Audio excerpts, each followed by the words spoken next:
The story begins with a simple question about the conjuring house. People wanted to know if the haunting inside the house changed after it was listed for sale. The property had always carried a dark history, but the new activity made many believe something stronger moved into it. Some said the spirit belonged to Annabelle. Others said the house itself awakened again because people talked about it more than ever. Interest in the story grew when a researcher shared a warning. He said the house reacts to attention. He said the presence inside becomes louder when visitors enter with fear. He said the environment inside the house shifts when people expect something. This warning made the online community curious. They wanted proof. They wanted stories from the last visitors. What they got pushed the story into a deeper direction. The house felt normal during the day. The walls were old. The air was still. Rooms carried the smell of aged wood. But after sunset, the atmosphere changed. The owners said the house feels different after dark. They said the silence grows tight. They said you feel watched before you hear anything. These claims matched the experiences of the Perron family decades earlier. The rise of Annabelle rumors began when a visitor recorded a strange event. She took a tour of the house in the late afternoon. Everything felt calm. She moved from room to room with the rest of the group. When she entered the hallway near the bedrooms, she felt sudden pressure on her chest. She stopped walking for a moment. She inhaled deeply because the air felt trapped inside her throat. The guide asked if she wanted to return to the living room. She shook her head and continued. She reached the small bedroom at the end of the hall. Its door was half open. When she looked inside, she saw a small figure sitting in the corner. The figure looked like a child. The girl had her head down. The visitor stepped closer. She thought maybe a mannequin had been placed inside as part of the tour. Before she crossed the doorway, the figure vanished. The room became empty. The visitor felt her heartbeat increase. She stepped back into the hallway. She then heard giggling. The sound came from behind her. She turned around quickly, but the hall was empty. She ran to the stairs. She left the group. She walked outside and sat in her car. She did not return for the rest of the tour. That night, she received a voicemail from an unknown number. She played the message. It contained a faint giggle, the same giggle she heard in the hallway. She deleted the voicemail and blocked unknown numbers. She shared her story online. The clip went viral. Paranormal groups started linking the event to Annabelle. They said the sound matched recordings from past Warren investigations. Those claims encouraged new visitors to test the theory themselves. A small paranormal team placed a plain doll in the living room. They said the doll had no history.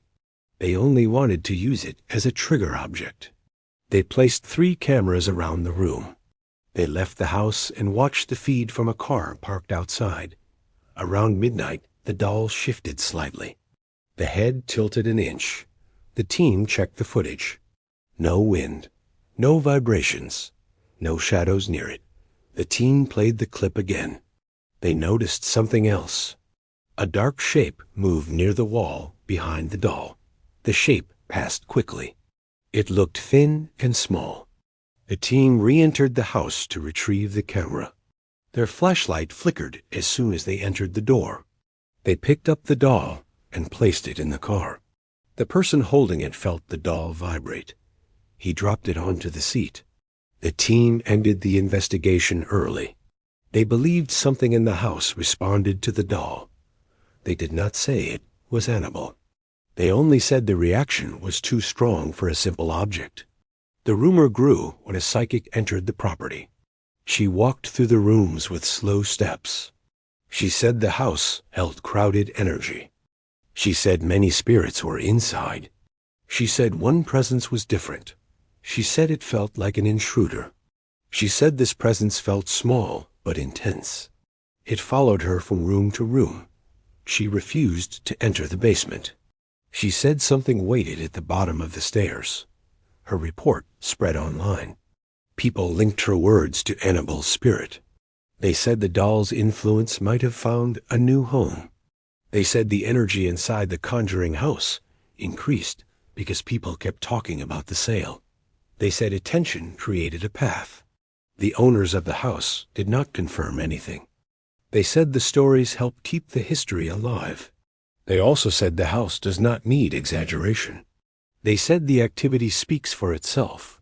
One of the strongest claims came from a ghost hunter who stayed overnight. He placed his sleeping bag in the living room. He kept a camera aimed at himself. Around 3 a.m, he woke up suddenly. The house was dark. His camera showed his face clearly. He sat up to listen. A whisper passed near his left ear. The voice said 2 words. "Come play." He left the house before sunrise. He posted the footage online. The clip exploded across paranormal forums. Viewers said the whisper sounded like a child. Some said it resembled an old Annabelle recording. The rumor then became a debate. Some believed Annabelle moved toward the property. Others believed the house itself was waking up and using the legend to gain more attention. The storm over Black Hollow cleared by morning. The air felt heavy. The sky held a dull gray. Father Horton stepped out of the small church and looked toward the abandoned road. He knew he had to return to the sister's house. He had seen enough the night before to understand that something dark lived in that place. He walked with steady steps. His mind repeated the same thought. The truth had to be faced. He reached the same gate. This time the door was open. No wind, no movement. He entered the yard and found fresh tracks on the wet ground. One set belonged to a man. The other 2 belonged to women. The tracks were messy. The steps looked rushed. Something had pulled them out of the house during the night. Father Horton pushed the front door and went inside. The house had changed. The air held a strange smell. The chairs were overturned. The table was scratched. Mud covered the wooden floor. In the corner, he saw a single piece of cloth. It belonged to one of the sisters. He picked it up and placed it in his coat pocket. He called out. No answer. The silence made the old structure feel alive. He walked slowly from room to room. Every step produced a hollow sound. He reached the back door and saw a clear trail leading into the woods. He followed the tracks. Each step took him deeper into the thick trees. The forest around him grew quieter. He moved for a long time until he reached a small clearing. The ground was torn. Footprints circled the area. At the center stood the man he had met the night before. His clothes were ripped. His breathing was slow. A long cut crossed his arm. He opened his eyes when he noticed the priest. The man tried to speak, but his voice failed. Father Horton gave him water. The man drank it and nodded with weak gratitude. He tried again. This time the words came out. They took her. Father Horton listened. They took Mary. They dragged her into the old pit behind the ridge. The man pointed toward a slope on the far end of the clearing. Father Horton asked about the other sister. The man looked at the ground. They fought each other. They would not let me choose. They would not let me leave. Something inside that house changed them. He tried to stand but fell back. They said they needed a life for a life. They said he demanded it. Father Horton asked who he meant. The man answered with a single word. The Watcher. Father Horton had heard that name only once before. An old diary from the early settlers had mentioned it. A figure that lived between the trees. A figure that fed on desperate souls. The man pointed again. You have to help her. They have lost their minds. Father Horton supported the man and helped him stand. The two walked toward the ridge. The ground became uneven. The trail grew darker as the trees thickened. In the distance, they heard a faint cry. It sounded like a woman. The man tried to move faster, but his injuries slowed him. Father Horton pushed forward. They reached the edge of the ridge. Below them sat an old stone pit. Moss covered the walls. A thick rope hung from one of the rocks. At the bottom of the pit, Father Horton saw movement. He heard one of the sisters sobbing. The sound echoed against the stone. The man called her name. She looked up. Her face held a mix of fear and regret. "Stay back. He is here." Her voice trembled. Father Horton looked around. The trees behind him felt alive. Something shifted in the shadows. A faint sound spread through the branches. It was not human. The forest seemed to breathe. The priest climbed down the pit. The sister stepped away from him. "You should not have come. This place belongs to him." The man tried to descend but fell. Father Horton reached him and checked his pulse. He was shaken but alive. They heard a second sound above them. The other sister appeared at the top of the ridge. Her dress was torn. Her eyes held a wild shine. "You will not take him from me," she shouted. Her voice startled the birds. They flew out of the trees in a sudden wave. Father Horton stood between the sisters. The air grew colder. Leaves around the pit began to move in a circular motion. The ground vibrated. The shadows at the edge of the forest thickened. A tall shape formed between the trees. Not a man. Not an animal. A dark figure with long limbs and a head that tilted in slow, unnatural movements. Its presence created a strange pressure. The man in the pit grabbed Father Horton's coat. "That is him." The figure walked slowly toward the pit.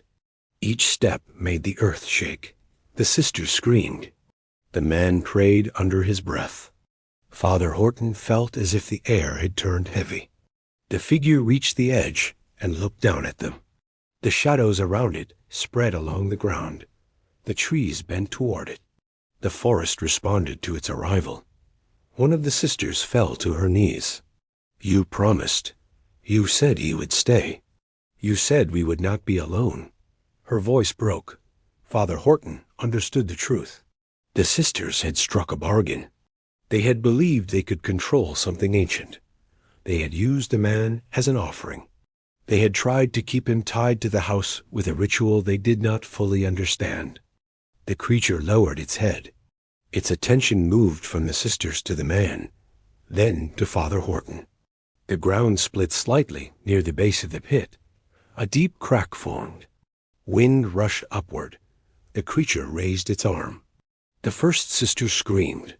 Father Horton stepped forward. His voice cut through the air. "Enough."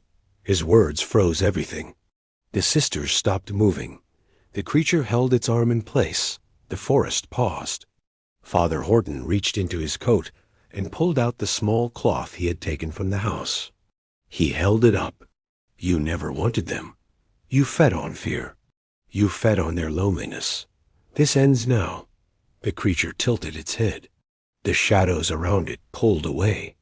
A faint sound echoed from deep within the pit. A breath. A whisper. The creature retreated. Slowly. It stepped back into the forest. The shadows followed it. The trees straightened.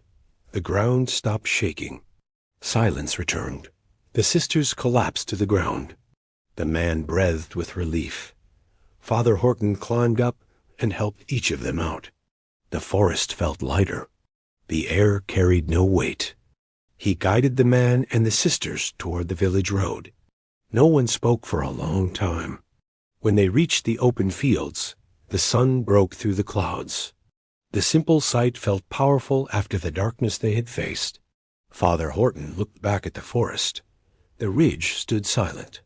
He knew the creature was not gone, only withdrawn, waiting for the next soul lost to loneliness and fear. He also knew the sisters would never return to the old house. The man would leave Black Hollow. The villagers would soon hear what happened. That night, in his diary, Father Horton wrote only one line. "I have seen where the missing go, and I pray no one walks that path again."